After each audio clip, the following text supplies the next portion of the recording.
दोस्तों नमस्कार। Cast India के सोशल प्लेटफॉर्म पे एक बार फिर से आप सभी दर्शकों का स्वागत है।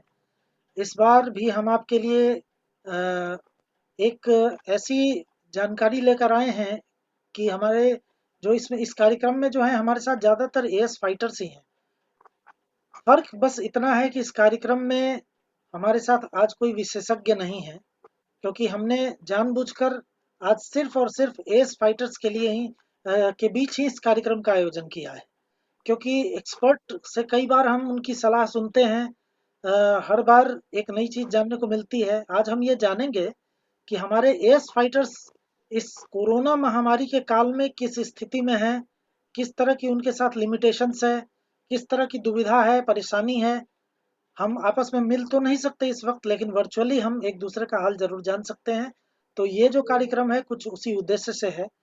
कार्यक्रम को शुरू करने से पहले एक बार मैं दो पंक्तियां राष्ट्रकवि मैथिली शरण गुप्त जी की आपको सुनाना चाहता हूँ, जो कि बहुत ही प्रेरणादायी है आज के समय के लिए। तो कुछ इस प्रकार है कि नर हो न निराश करो मन को, कुछ काम करो कुछ काम करो, जग में रहकर कुछ नाम करो, यह जन्म हुआ किस अर्थ अहो, समझो जिसमें यह व्यर्थ न हो, कुछ तो उपयुक्त करो तन को, नर हो न निराश करो मन को। कोरोना महामारी का काल है और बहुत सारे लोग लंबे समय से इस महामारी को के डर से, इस महामारी की भयावहता से बहुत निराश हैं। मानसिक रूप से अब लोग परेशान होने लगे हैं। लोगों में एक निराशा की भावना देखी जा रही है। जो लोग पहले से बीमार हैं वो जोखिम में हैं। जो एड्स के मरीज हैं वो तो पहले से ऑलरेडी जोखिम में हैं। ऊपर से इस महामारी का जोखिम इस बार जो लहर आई है उसमें बढ़ गया है, क्योंकि युवा ही ज़्यादा इफेक्टेड हो रहे हैं। तो बिना समय गंवाए हम सबसे पहले अपने जो एस फाइटर्स हैं उनसे आपका परिचय करा दें।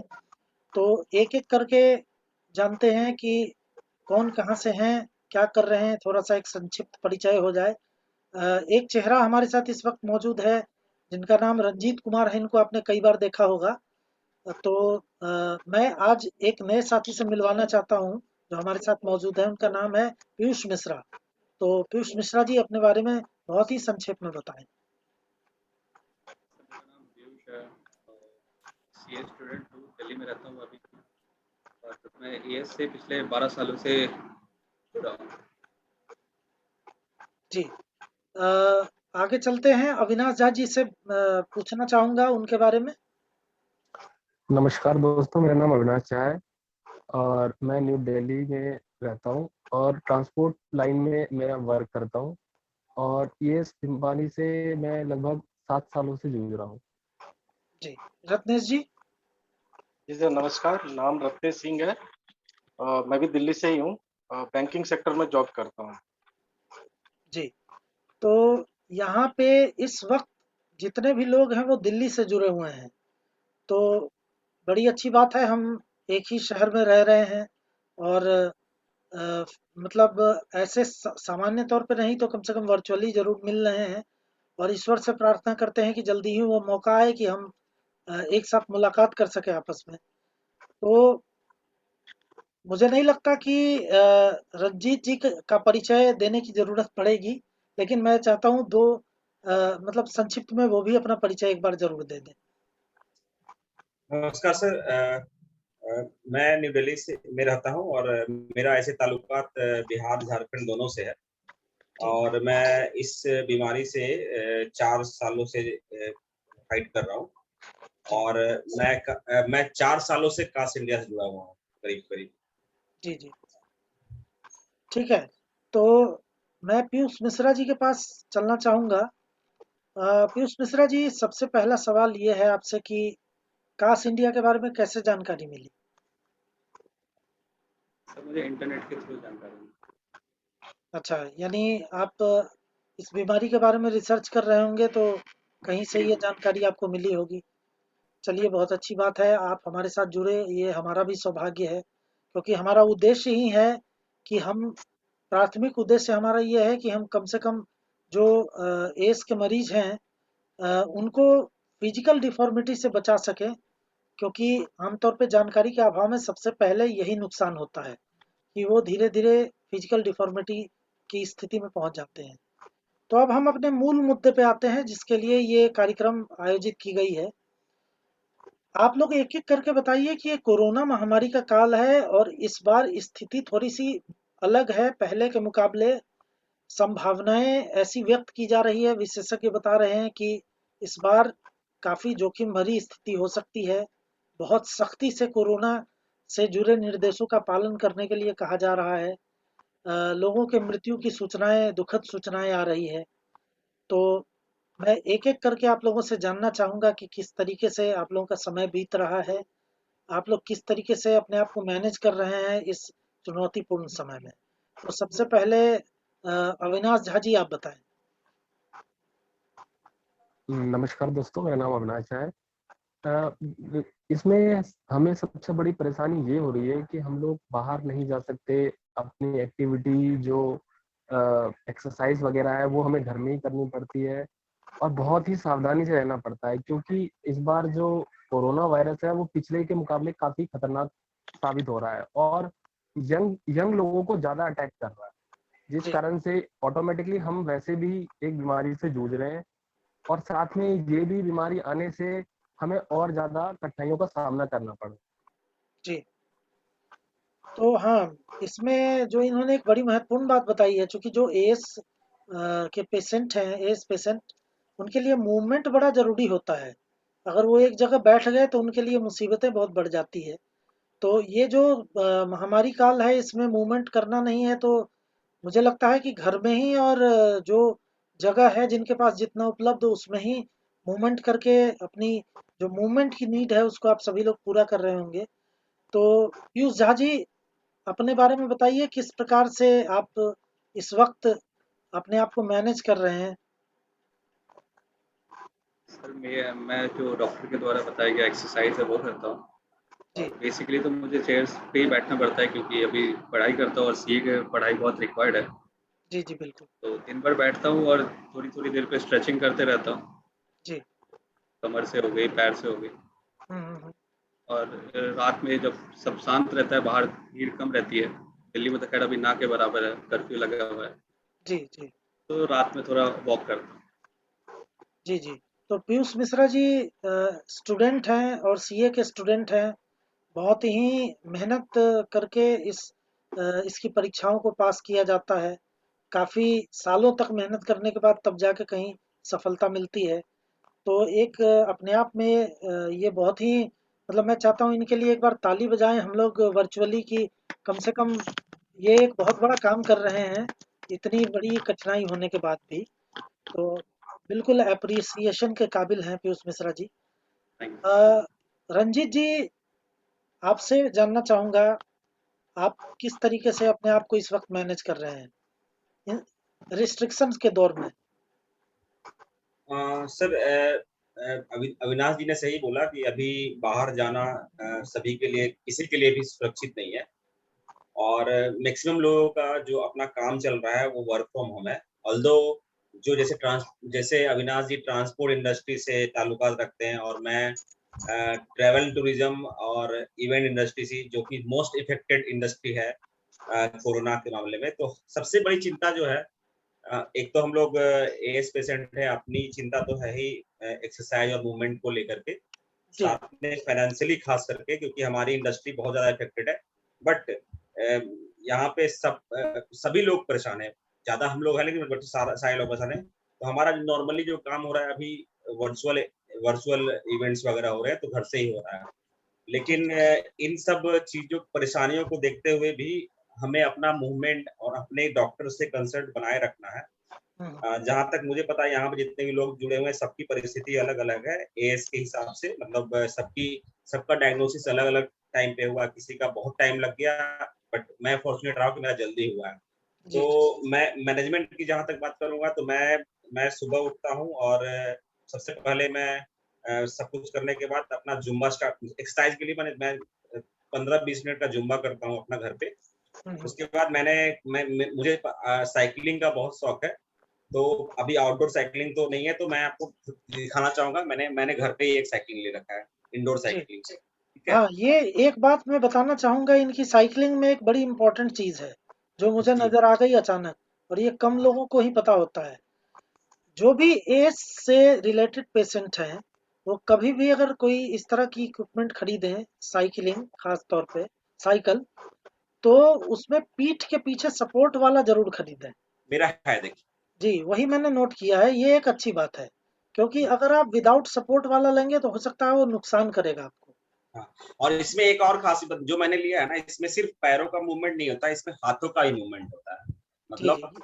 पैर ये का भी। और साइकिलिंग, क्योंकि मेरे डॉक्टर ने भी बताया था कि या तो सबसे बेस्ट एक्सरसाइज हमारे लिए स्विमिंग होता है, जी, नहीं तो, क्योंकि स्विमिंग सबके बस की बात नहीं, और खास करके इस समय कोरोना के टाइम में तो स्विमिंग कोई भी रिकमेंड नहीं करेगा। तो हुँ, सेकंड एक्सरसाइज जो मोस्ट रिकमेंडेड है वो आपका यही है, बिल्कुल। वॉकिंग कीजिए हुँ, और साइकिलिंग कीजिए, जी, क्योंकि जी। इसमें जोड़ों पे कम आपको तकलीफ होता है। तो मैं ये साइकिलिंग करता हूँ, और योगा में भुजंगासन हो गया, जो भी स्पाइन का एक्सरसाइज है वो करें। जी, जी। तो अर्ली स्टेज वालों से मेरी गुजारिश होगी कि आप अपने अपने रेमेटोलॉजिस्ट को जरूर फॉलो करें। हुँ, अगर आपको 2 महीने 3 महीने में जो भी टेस्ट लिखा हुआ है वो टेस्ट करवाएं। जैसा पहले ही बताया जाएगा, अगर आपका सल्फासिलाजिन या फिर जो भी मेडिसिन आपको चल रहा है उसको जारी रखें, और अचानक से छोड़ने का कभी ना सोचें। जो भी काम करना है आपको रेमेटोलॉजिस्ट के सलाह पे ही करना है, और बिल्कुल, हिम्मत बिल्कुल। हिम्मत बिल्कुल, ना हारें। ये आपने बड़ी एक अहम जानकारी यहाँ पे दी है। ये बात समझने की है। दरअसल बहुत सारे ऐसे एज पेशेंट्स हैं, एज फाइटर्स हैं, जिनसे मेरी बात होती है तो वो उसमें बताते हैं कि जी, हमें शुरू में डॉक्टर ने साज़ लिखा था, हमने वो खाया, वो हम खाते रहे, एक समय के बाद हमें आराम भी मिला। किसी के घर वालों ने बोला तो किसी ने अपने मन से सर्च किया, तो इंटरनेट पे तो एक ही बीमारी को लेकर मतलब एक्सट्रीम से लेके और लो डाउन तक की पूरी जानकारियां होती है, यानी सबसे खराब स्थिति से लेके और सबसे शुरुआती स्थिति। तो जाहिर सी बात है कि दवाइयों के साइड इफेक्ट्स भी लिखे होते हैं। तो बहुत सारे लोगों ने वो पढ़ के साज साज खाना ही बंद कर दिया। कई लोगों ने बताया मुझे ये चीज़। तो दोस्तों, आपसे एक यहाँ पे मेरी एक बहुत बड़ी गुजारिश है कि कम से कम जो खासतौर पे जो ऐसे मरीज जिनके शरीर में किसी तरह की फिजिकल डिफॉर्मिटी अभी नहीं हुई है, उनको विशेष तौर पे ये बता रहा हूँ। और अगर किसी की हो भी गई है, अगर वो फिर भी साज का इस्तेमाल कर रहे हैं, दवाई ले रहे हैं, तो कम से कम इसको बिना अपने डॉक्टर से पूछे न छोड़ें। इसके पीछे दो वजह है। एक तो ये आपकी फिजिकल डिफॉर्मिटी को रोकने की सबसे अहम दवा है, आपके जॉइंट्स की मूवमेंट को ये बरकरार रखती है। दूसरी ये अहम चीज है कि ये जो है तुरंत खाते ही असर नहीं करती। ये कुछ डोजेस लेने के बाद, जैसे आप 5 दिन 7 दिन या हो सकता है 10 दिन, अलग अलग बॉडीज पे अलग अलग तरीके की इसकी वो होती है, असर होती है। तो तब जाके ये अपना असर दिखाना शुरू करती है, मतलब थोड़ा टाइम टेकिंग होता है। तो अगर एक बार इसके दवाई के डोज का चेन ब्रेक हो गया, तो आपको चेन मेंटेन करने में एक लंबा वक्त लग सकता है। तब तक आपको हो सकता है कि प्रॉब्लम हो जाए। तो इसलिए साज जो है, बिना अपने डॉक्टर से जिन्होंने आपको ये रेकमेंड किया हो, परामर्श दिया हो, उनके कहे बिना साज न छोड़े। ये गलती अधिकतर एस वाले लोग करते हैं। तो ये अहम जानकारी जो है आपको देनी थी रंजीत जी इसमें से। अंकुर जी, मैं जोड़ना चाहूंगा जी, इस सल्फासिलाजिन का। मैं बहुत अच्छा एग्जाम्पल हूँ, क्योंकि जी, जी, जब मेरा डायग्नोसिस 4 साल पहले हुआ था, तो मैं डॉक्टर नेहा शर्मा वेंकटेश्वर में पहले थी, अभी वो अपना क्लिनिक चलाती है, उनके सलाह पे मैं चलता हूँ, सीजे रेमेटोलॉजिस्ट। जी, तो जब मेरा हुआ था डायग्नोसिस, तो तब मैं भी 1-2 दिन के लिए बेड रिडन हो गया था, और शायद डॉक्टर ने बोल दिया था कि शायद आपको बायोलॉजिस्ट लगाना पड़ेगा। ओके। लेकिन फॉर्चुनेटली फिजियोथेरेपी से मेरा सुधार हुआ, और तब से मैं सल्फासिलाजिन खा रहा हूँ। तो डॉक्टर ने अभी तक मेरे को बोला है कि इतना अच्छा सल्फासिलाजिन का असर मैंने किसी पेशेंट में नहीं देखा जितना अच्छा आपका है। जी, एक जी। तो मैं डॉक्टर ने बोला कि सल्फासिलाजिन से भी बढ़िया है आपका एक्सरसाइज, वो तो सबसे बेस्ट है। लेकिन नहीं, आपने सल्फासिलाजिन आपको आपने आप में एक बड़ी बात आपने ये कही है कि आपने डॉक्टर की गाइडलाइंस को प्रॉपर्ली फॉलो किया है। बिल्कुल। तो जाहिर सी बात है, अगर और आपकी जो कंडीशन है, स्टार्टिंग है मेरे ख्याल से 4 साल, जहाँ तक लोगों को डायग्नोस होने में ही 5-6 साल लग जाते हैं। तो 4 साल से ही आपको ये प्रॉब्लम है और आपने बहुत प्रॉपर तरीके से इसको फॉलो किया है गाइडलाइन को डॉक्टर के, तो इसलिए आप अच्छी बेहतर हालत में हैं। आप इस बात के लिए तारीफ़ के काबिल हैं, इनके लिए भी एक क्लैपिंग हो जाए भाई कि इन्होंने बहुत अच्छे तरीके से मेरा जो चीज़ों को मैनेजमेंट है मेंटेन सर, किया। इसमें मैं जोड़ना चाहूंगा, इसमें जो कास्ट इंडिया है इसका बहुत बड़ा योगदान है।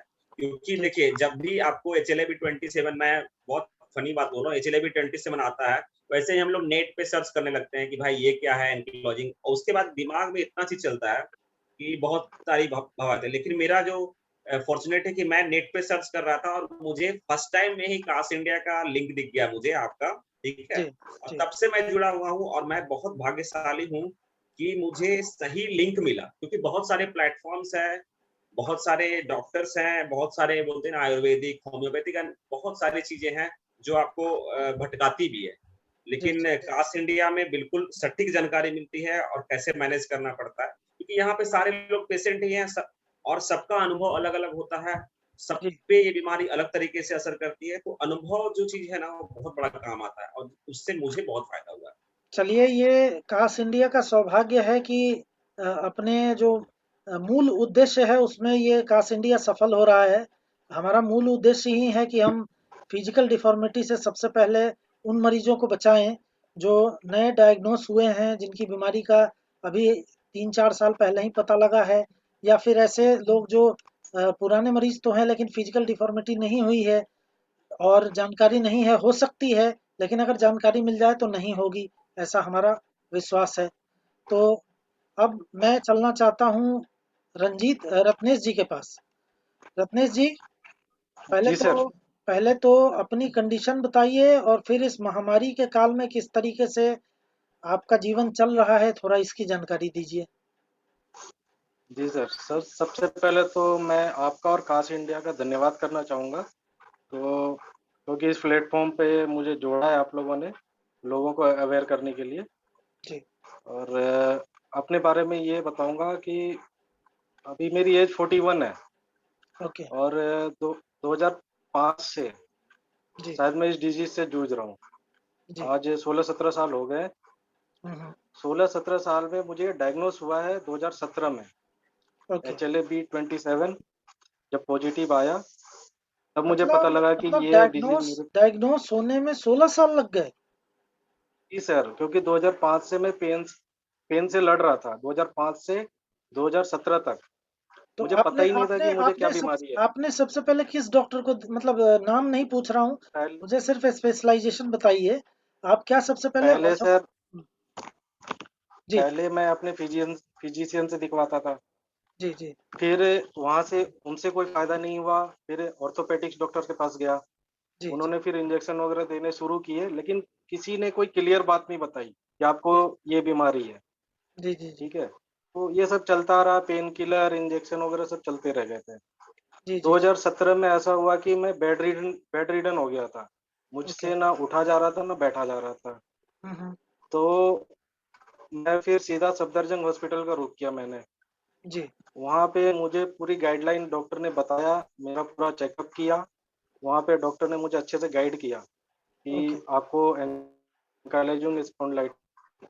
फिर सेम जैसे अभी रंजीत जी ने बताया, हुँ, नेट पे जाके फिर बारे में शुरू किया, फिर क्या है ये सब कुछ देखना शुरू किया, फिर कास्ट इंडिया से जुड़ा, आप लोगों से जुड़ा, जी, ठीक जी, है? तो ये सब चीज़ चलता रहा। फिर 1 साल चलता रहा, फिर बीच में डॉक्टरों ने फिर वही निप्सिया 90 और साज, मुझे ये वो दवाइयाँ दे रखी थी। जी, जी, जी, करीबन 6 महीने मैंने ये दवाइयाँ ली भी। हुँ, फिर 1 साल बाद मेरा एक मेजर एक्सीडेंट हो गया बाइक से, ओह हो! ठीक है? उसके बाद मैं पूरी तरह बेड रिडन हो गया था, 2 महीने के लिए मैं बिस्तर से उठ भी नहीं पा रहा था। बहुत क्रिटिकल कंडीशन में था। ओके, ओके, ओके, ओके, तो उसके बाद फिर कहते हैं ना कि एलोपैथ में दवाइयाँ तो सारी ले ही ली थी। सफदरजंग हॉस्पिटल वालों ने भी काफ़ी, उन्होंने इंडोसेप नाम की कोई दवाई है शायद, जी, वो भी इंडोकैप, खाई।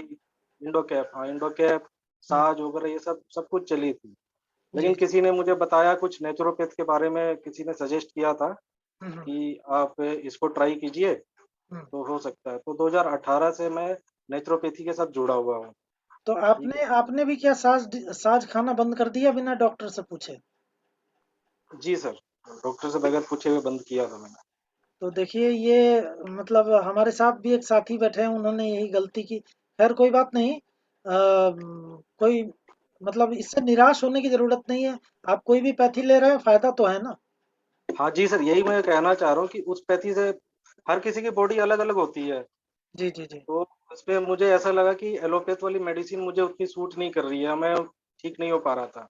लेकिन हम्म एक्सीडेंट जब मेरा हुआ, मैं नेचुरोपैथ की तरफ गया उस टाइम पर, हम्म। तो मुझे लगा कि शायद मुझे कुछ फायदा हुआ है, कुछ ओके। मेरा बॉडी मतलब शरीर हल्का सा हुआ, पेन कम हुआ। मैं करीबन मतलब नेचुरोपैथ हॉस्पिटल में 1 महीने के लिए एडमिट था। जी जी 1 जी। महीने में मुझे काफ़ी रिलीफ मिला, तो अच्छा, लगा कि शायद एक बीच में आपको टोक रहा हूँ, एक चीज मुझे संक्षेप में बताइए कि जी। इस वक्त किस तरह की डिफॉर्मिटी का सामना करना पड़ रहा है आपको? अ, इस समय देखिए अभी जैसे कोरोना काल है, हम्म मैं बैंकिंग लाइन से जुड़ा हुआ हूँ हम्म। और फील्ड वर्क है, ब्रांच से हेड ऑफिस तक मुझे चेक्स वगैरह पहुँचाने होते हैं। तो ओके। ज़ाहिर बात है कि ये चीज़ ऑनलाइन तो हो नहीं सकती, बिल्कुल बिल्कुल। बाहर निकलना ही पड़ता है। हाँ, तो ठीक आपको है। आपको मेरे कहने का मतलब है कोरोना संक्रमण का विशेष जोखिम है, अदरवाइज कोई दिक्कत नहीं है मूवमेंट में। हाँ, मूवमेंट सब हो रही है वैसे हम्म जैसे थोड़ा मोड़ा मतलब पीठ में थोड़ा झुकाव सा भी है। जैसे हम्म ये है कि कई लोग बोल भी देते हैं कि वैसे झुक के क्यों चल रहे हो। तो हम्म। वो एक्सरसाइज वगैरह मैं अपना करता भी हूँ, लेकिन जी जी। जो एक चीज कहते हैं ना कि एंकलाइजिंग स्पॉन्डिलाइटिस में जकड़न हो जाती है, हाँ, आपकी मूवमेंट स्टिफनेस नहीं हो पाती स्टिफनेस। है। जी। हाँ, स्टिफनेस जकड़न हो गई है, तो हम्म। वो सब चीजें मेरे साथ नहीं है। हाँ, ये कि कोई थोड़ा नहीं, झुकाव। तो आपकी कंडीशन ऐसी है कि अगर आप जरा सी मेहनत करें तो आपका पोस्चर भी काफी अभी सही हो सकता है। हाँ मतलब जी सर, बिल्कुल हो आप सकता है, उस मैं रेंज में उसी हैं। चीज पे चल रहा हूँ। तो तो अब हम चलते हैं सीधे अविनाश झा जी के पास। अविनाश झा जी, जी कैसे सर। कैसे कट रहा है समय कोरोना काल में? कल में सर काफी मुश्किलों का सामना करना, क्योंकि हम लोग जिस ट्रांसपोर्ट लाइन से जुड़े हैं, उस लाइन में सर हमें बाहर निकलना ही पड़ता है किसी ना किसी कारणवश। अगर ऑफिशियली वर्क भी करते हैं तो भी हमें बाहर जाना पड़ता है। और हमें ये खतरा जरूर लगा रहता है, क्योंकि हमें ऑलरेडी एक प्रॉब्लम है। और अगर कोरोना, इस पे ये चीज मैंने नोटिस की है कि कोरोना उसको ज्यादा इफेक्ट करता है जिससे ऑलरेडी कुछ प्रॉब्लम्स है। तो जी जी। हमें इस चीज का डर लगा रहता है। और एक चीज मैं और कहना चाहूंगा कि जो रत्नेश जी ने बातें कही अभी, उनकी बातें और मेरी बातें बिल्कुल सेम है। हम्म। बट वो न्यूरोपैथी ले रहे हैं, उनको उससे बेनिफिट मिल रहा है। और मैं, रंजीत जी जैसे साज ले रहे हैं वैसे मैं साज ले रहा हूँ, उससे मेरे को काफी बेनिफिट मिल रहा है। जी और जी। एक चीज और कहना चाहूंगा कि खास इंडिया से हमें काफी फर्जीवाड़ों से बचना पड़ता है। तो आप इंटरनेट पे अगर जाते सर्च दें तो जरूरी नहीं कि सब आपको बताए और सच ही यहाँ पे ही लिखे। बट खास इंडिया से हमें एक अच्छा मिलती है, और इसमें कोई फर्जीवाड़ा हमें देखने को नहीं मिलता है। जी जी जी। तो कुछ तकनीकी समस्याएं अविनाश जी के ऑडियो में आ रही है, मुझे लगता है। फिर भी इनकी बात काफी हद तक लोग समझेंगे, सुनाई देगी लोगों को, समझ में आएगी। तो दोस्तों, हमारे पास समय कम है, तो इस कार्यक्रम को समाप्त करने का जो वक्त है वो आ गया है। मैं जाते जाते आप सभी लोगों का आभार व्यक्त करता हूं कि बहुत ही कीमती समय निकालकर आप हमारे बीच उपस्थित हुए। खास तौर पे पीयूष मिश्रा जी का, क्योंकि पीयूष मिश्रा जी सीए के स्टूडेंट हैं और इनका वक्त काफ़ी अहम है, बहुत कीमती वक्त होता है। तो आपने समय निकाला, काश इंडिया बहुत आभारी है आपका। इसके अलावा जो काश इंडिया की वजह से आपको लाभ हुआ, तो हम अपने आप को सौभाग्यशाली समझते हैं कि कहीं ना कहीं हम आपके काम आए हैं। और हम चाहते हैं कि ऐसे ही लोगों के काम आते रहें। हम चाहते हैं कि लोगों को डिफॉर्मिटी से बचाते रहें, जागरूक करते रहें। तो इस कार्यक्रम में आने का आप सभी साथियों को बहुत बहुत धन्यवाद देता हूँ। एक बार फिर से नए और जानकारी परक एपिसोड लेकर फिर हाजिर होऊंगा। तब तक के लिए नमस्कार।